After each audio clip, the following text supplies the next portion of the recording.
Every story has its own beginning, middle, and end. In mine, the beginning seemed to pass by without much notice, and the main part resulted in a marriage that endured for 17 years.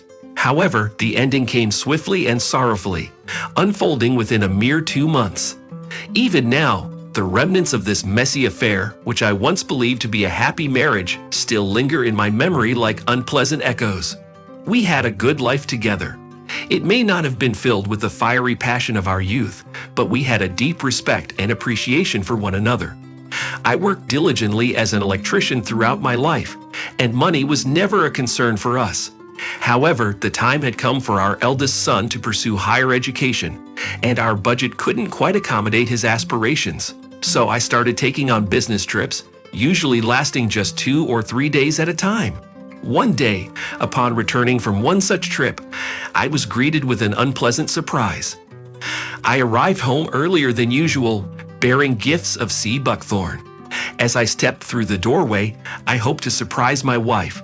She was in the shower, and so I made my way straight to the bedroom. As I began unpacking, I noticed that the computer was still on. Curiosity got the better of me, and I glanced at the screen, completely taken aback by what I saw. In that moment, it all came rushing back to me. I remembered our first encounter, seeing her slender figure walking alone down a dimly lit street. I pulled over in my old station wagon and offered her a ride. She looked at me with vacant eyes, wordlessly accepting the gesture, not a trace of fear in her expression. She later revealed that I had been her savior that night, rescuing her from the aftermath of a broken relationship.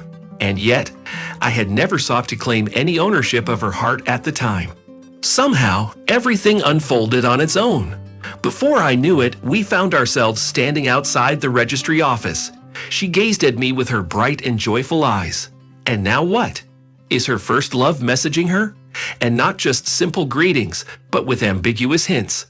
And to my surprise, she willingly responds, finding happiness in it. What on earth is happening? I turned at the sound of approaching footsteps, catching Nadia scrolling through my emails. She chuckled. "Oh, it's nothing." He showed up and tried to flirt with me, so I decided to entertain him to push him away. Her explanation sounded convincing, and there seemed to be no wrongdoing.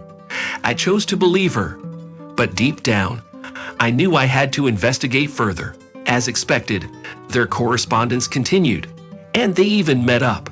Yes, I followed her once, needing concrete evidence to support my nagging suspicion. That's when I found him on the internet and started browsing through his pictures. And then something struck me. A sense of familiarity swept over me, causing an ache in my heart. It was when I saw the resemblance between my eldest son's features and those in the photos. I couldn't believe it, but the truth was right in front of my eyes. In a state of shock, I decided to undergo a paternity test. I remember vividly how my hands trembled as I read the results.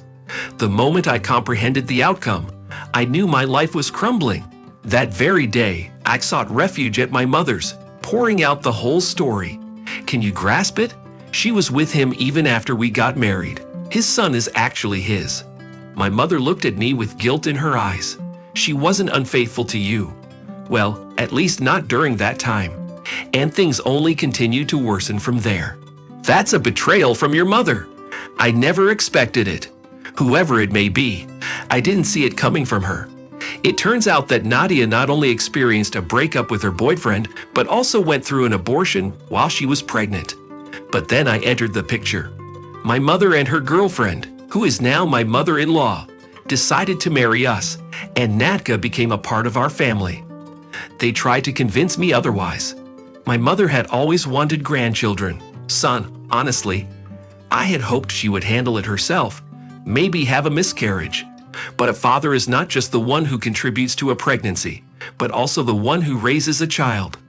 I was shocked, my mind filled with countless unanswered questions. How could my mother take such a drastic step? Everyone knew the truth, yet I was clueless like a fool. I believed in the false story of a premature pregnancy. I believed that everyone around me loved and respected me, but it seemed like it was all a lie. In a fit of rage, I screamed and cursed at everyone, expressing my anger. My eldest son tried to defend his mother, but I, in the heat of the moment, dismissed him and told him I didn't want to hear anything from him, that he meant nothing to me, and I didn't want to acknowledge his existence. Looking back now, I realize I overreacted, directing my anger towards him. I understand that now, but in that moment, all I could think about was how everyone had deceived me. I temporarily moved in with my cousin, the only person who supported me. Others tried to persuade me to reconcile, reminding me of the years we had spent together. I may have forgiven her for the past, but seeing Nadka with her first love and Dimka was too much for me. I decided to file for divorce and leave town to avoid any chance encounters. When my wife found out about the divorce, she started cutting off communication, crying and reminiscing about the good times we had. I made the difficult decision to separate from that man. Despite the divorce, she continued calling me. Initially, she was playful, but her tone soon turned rude and abusive. As her yelling increased, I reduced the amount of money I provided for child support. I made sure to cover the children's school fees, buy them clothes, and fulfill all their needs. I even planned to take them to the sea, but faced some obstacles. The younger ones couldn't understand why I cut ties with Dimka and why I wasn't supporting him financially. While I tried to make sense of everything and distract myself with work and temporary relationships, the children grew distant. Eventually, I set up accounts for them, including Dimka, which I regularly replenish, hoping to alleviate some guilt. I don't expect our relationship to be the same as before, but I want to remain a part of their lives, even if they keep me at a distance. I met Dimka in person later, and although he seemed to understand, I could sense the lingering resentment. I reassured him that he could always turn to me and that I would never abandon him.